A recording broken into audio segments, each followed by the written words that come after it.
scheme changes, I think for most of us at the minute it's one of the top 3 topics of conversation. And it's an understanding, how does that impact you? It impacts converters, it impacts us all, but the key thing from a Motability perspective is how they're changing the scheme and why they're changing the scheme. If we go on to Motability, so I'll just click on the page, and you can see on the Motability page you've got scheme changes. So there is that motability.co.uk and changes. And there is that explanation of what Motability are trying to do. In fact, if you scroll down, you'll have a bit of information for Andrew Miller, who is the CEO of Motability Operations. Indeed, he's got a video on down. Scroll down and you will see the video. There he is. And basically it's about fixing and maintaining us for many years to come. That's what Andrew says in that. And there is the ability to contact Motability and understand. What are the changes? The key changes are probably the mileage allowance and the cost per mile, and then what that means in terms of the fair wear and tear.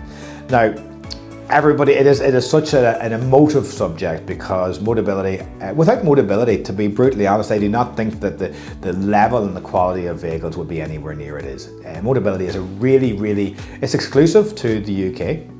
So whenever we are suppliers, we supply kits to different parts of Europe, and our vehicles have actually made it as far away as New Zealand. So whenever we are out and looking about, the fact that there was a scheme like Motability, it is something that we shouldn't take for granted. It's not perfect by any way or means, and it is facing challenges, and some of those challenges will find their way to you. And these changes and these challenges will bring added anxiety, and we appreciate that. So we're just trying to help you find the best way through. So the Motability scheme, is it going to be right for everybody? No, it's not, but no scheme is. Whenever I looked, I was doing a wee bit of comparison work. I've done 2 bits of comparison, and one of them was looking at other car schemes, because there's nothing like this for a wheelchair accessible vehicle. And most companies start off with an 8,000 mile lease and then an additional payment, and some were 10. So the actual bringing down from 20,000 miles to 10,000 miles is significant.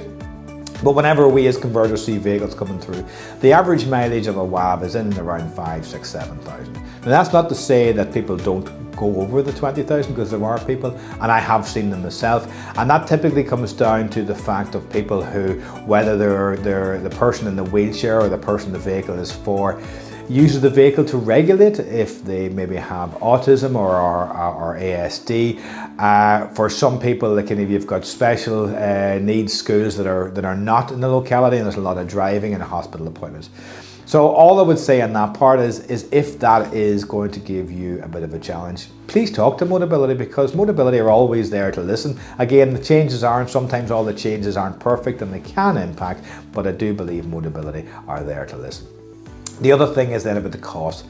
The cost of everything are going up, and the world is an ever-changing place. But just to let you know, for example, our automatic lifestyle, as an example, that's £49,000 excluding VAT and VRT. And the VAT and the VRT, that's one of the things that have actually changed and put a pressure on Motability.